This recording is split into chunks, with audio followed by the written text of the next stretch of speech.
Assalamualaikum warahmatullahi wabarakatuh. Dan kepada yang bukan Muslim, peace be upon you. Hari ini ialah 8 hari bulan April tahun 2022 dan saya ialah PM Gaharu.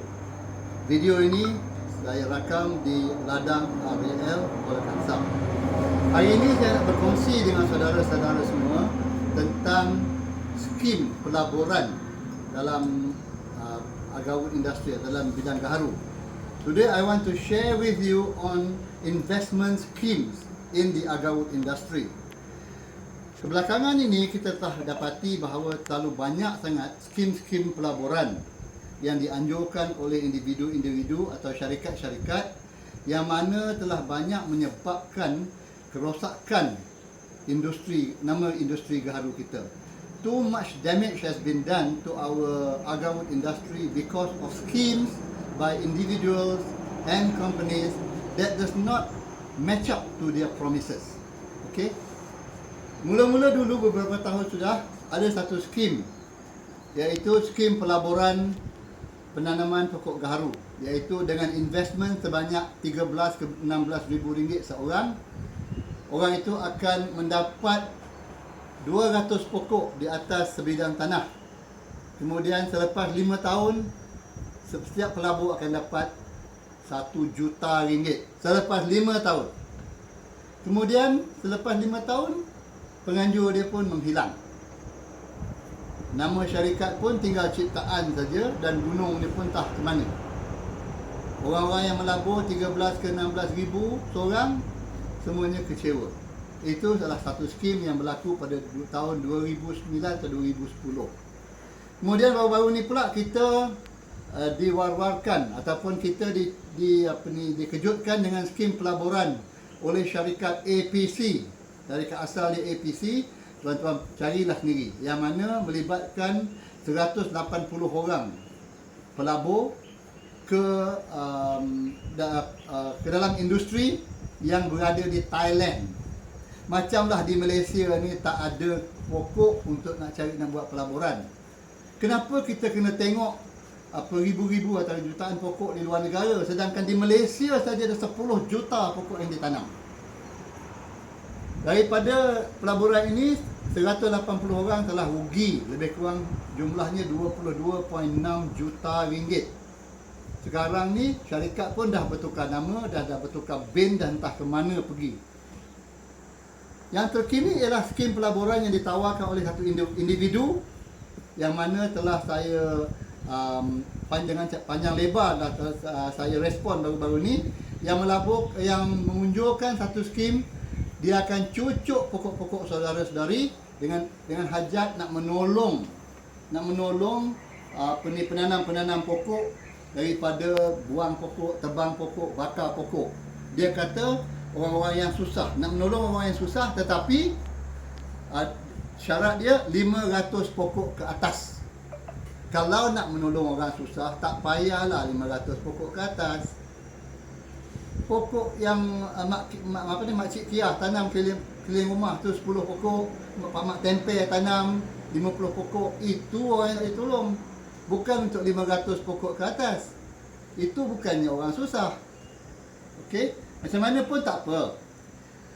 Cuba anda fikir sendiri. Kalau seseorang itu menawarkan servis injek pokok menggunakan inokulin dia, bukan inokulum, inokulin dia. Nama tak sebut, syarikat tak sebut, nama bos tak sebut, cara-cara nak buat tak sebut. Dia cuma kata dia akan cucuk percuma pokok. 500 pokok seorang, kalau 10 orang 5,000 pokok. Kemudian selepas 2 tahun peserta akan dapat pembayaran yang pertama, 4 tahun pembayaran kedua dan 7 tahun pembayaran ketiga. Apa keheh? Bila kita cucuk pokok, lepas 2 tahun pokok dah matang, dah dapat macam ni dah boleh harvest, dah boleh keluarkan gaharu dapat macam ni, atau boleh keluar ke arca dapat macam ni. Kenapa nak tunggu tahun ke-4 dan tahun ke-7 baru nak settle? Dalam masa tahun ke-2 sampai tahun ke-7 tu 5 tahun, peserta nak makan apa? Alright? Okey, untuk para pelabur, dengar. Ini nasihat saya daripada seorang pemain gaharu selama 13 tahun. Saya bukan pengusaha gaharu yang besar. I am not a major gaharu player. Tapi saya ini diibaratkan satu kutuk kanah ataupun perpustakaan tentang gaharu. Kalau tuan-tuan nak tahu anything tentang gaharu ladang, bolehlah saya kongsikan setakat mana yang saya tahu. Yang saya tak tahu, saya tak boleh kongsi, jadi penipu nanti. Okey. Yang pertama, sesiapa yang buat skim ini, dia mesti tunjuk profil dia dalam Facebook yang betul. Nama betul, ikon betul, dan semua posting-posting semua ada relation dengan gaharu. Bukannya profil lukisan, nama Mak Saleh. Kemudian, profil nothing to show. Gambar bunga, gambar kartun, gambar anak enter. Okey, yang pertama. Yang kedua, sebutkan nama bos atau nama syarikat yang betul. Yang ketiga, sebutkan lokasi kilang dia. Sebab bila kita cucuk pokok orang 500 ke 5,000 ke, kita mesti ada kilang untuk memproses. Saya duduk kejap, saya penat. Kita mesti ada kilang untuk memproses. Kita mesti ada pekerja. Kita mesti ada grinder. Kita mesti ada splitter. Dan kita mesti ada dapur. Kalau tidak, macam mana kita nak proses 500 ke 5,000 pokok? Yang keempat, untuk nak mengalihkan pokok tuan-tuan nanti, bila dah cucuk dah matang, nak kena ada lesen pemindahan kecil daripada Jabatan Hutan. Kemudian, kalau nak jual ke luar negara ke mana, kena ada permit CITES, Convention on International Trade in Endangered Species of Wild Flora and Fauna, yang dikeluarkan oleh Managing Authority Gaharu Malaysia, iaitu MTIB. Kalau seseorang penganjur skim tu tak ada lesen pemindahan kecil, tak berdaftar dengan Jabatan Hutan dan tak ada berdaftar dengan MTIB, macam mana dia nak uruskan pokok-pokok tuan-tuan? Ya. Satu lagi, masuk di akal tak? Free inoculant, free pekerja, segala-galanya free. Setengah sen pun tak payah bayar. Saya ada inokulum sendiri, pokok sendiri, perusahaan yang kecil sendiri, staff sendiri untuk cucuk pokok. Tapi saya tak pernah offer nak cucuk free sebab saya tahu berapa harga inokulum dan berapa harga upah orang untuk nak cucuk pokok, nak jaga pokok, nak proses lagi.